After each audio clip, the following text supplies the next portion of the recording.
There is a village in the Japanese Alps so remote that for centuries, leaving without permission was punishable by death. In the summer of 1983, people start dying. Every year. Always in June. Always connected to the same festival. The village is called Hinamizawa. And it's real. Higurashi no Naku Koro and I, When They Cry, was released in 2002 as a visual novel by the Dojin Circle 07th expansion. It became one of the most influential horror stories in anime history. The premise seems simple. A boy named Keiichi moves to a small mountain village and slowly discovers that beneath the peaceful surface, something has been killing people every summer for years. What made Higurashi disturbing wasn't the violence. It was the setting. The narrow paths between farmhouses. The sound of cicadas at dusk. The cotton drifting festival. The smell of summer in the mountains. It felt too specific to be invented. Because it wasn't. Deep in the Shogawa River Valley, surrounded by the Japanese Alps on three sides, lies a village called Shirakawa-go. The creator of Higurashi, Ryukishi07, has confirmed in interviews that Hinamizawa was directly modeled on this place. He visited Shirakawa-go as a young man and was struck by its isolation, the way the mountains close in around the valley, the way the village feels cut off from the rest of Japan. Even today, with the tourist buses and the souvenir shops, you can feel it. Shirakawa-go exists slightly outside of normal time. In 1995, it was designated a UNESCO World Heritage Site, one of only 25 in all of Japan. It's one of the few places in the country where you can walk through a village that looks almost exactly as it did 300 years ago. The defining feature of Shirakawa-go is its farmhouses. They are called Gassho-zukuri. Gasso means hands in prayer, named for the steep angle of their thatched roofs, which resemble two hands pressed together before a shrine. The design is purely functional. The valley receives up to 3 meters of snow every winter, and the steep roof angles are calculated to let that snow slide off rather than collapse the structure beneath. The largest farmhouses rise 5 full stories, with the upper floors traditionally used to raise silkworms. The oldest surviving Gassho-zukuri farmhouses are over 300 years old. Some of them are still inhabited. One of the largest, Wada House, was built in the Edo period and is open to visitors. Standing inside it, you understand why Higurashi chose this architecture. The farmhouses are beautiful, yes, but they are also massive, shadowy, self-contained. They look like places that keep secrets. Fans who have studied both the anime and the village have mapped specific locations.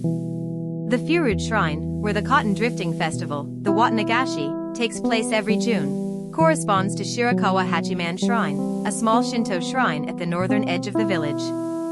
The stone steps, the torii gate, the trees surrounding the shrine, all of them appear in the anime. The village's central path, which in the story is always described as the road everyone walks, is the main pedestrian lane of Shirakawa-go, running north to south between the farmhouses. Walk it on a quiet morning, when the tour buses haven't arrived yet, and you will understand exactly what Ryukishi07 was capturing. The feeling is not quite peaceful. It is the feeling of being watched.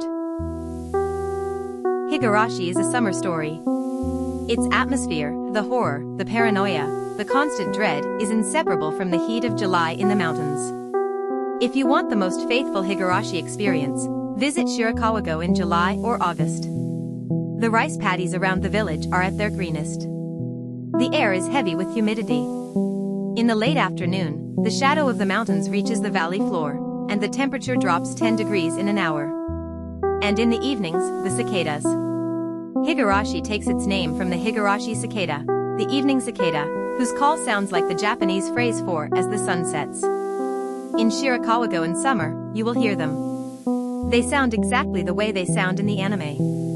Which means the anime sounds exactly the way they sound. Which is how you know Ryukishi07 was actually there. Shirakawa-go in winter is a different kind of beautiful, and a different kind of famous. The village is one of the most photographed places in Japan during the winter illumination events, held on select weekends in January and February. Spotlights are installed throughout the village, and when the snow is deep enough, the Gassho-zukuri farmhouses glow against the dark mountains like something from a dream. It's one of those images that makes people stop scrolling. Tickets for winter illumination sell out months in advance. But even on an ordinary winter day, without the lights, Shirakawa-go under snow is worth the journey. The farmhouses look heavier, more permanent, more themselves. The village is quieter.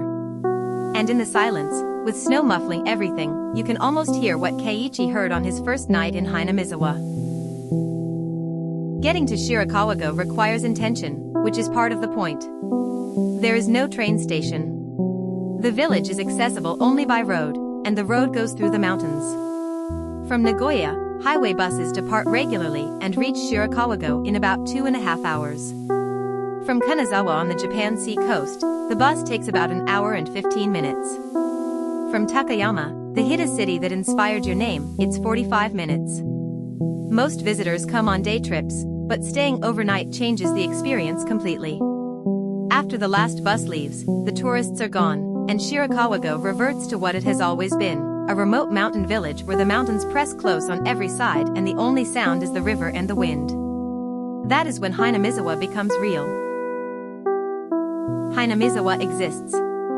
It is in the mountains of Gifu Prefecture, 300 kilometers from Tokyo, and it is one of the most extraordinary places in Japan. Whether or not you have seen Higurashi, Shirakawa-go rewards the visit. But if you have seen Higurashi, if you know what happens at the Watanagashi festival, if you know why Keiichi can't sleep, then standing in that village on a summer evening, listening to the cicadas, is one of the strangest and most satisfying experiences that anime can give you. Which anime location should we cover next? Leave it in the comments. We read everyone.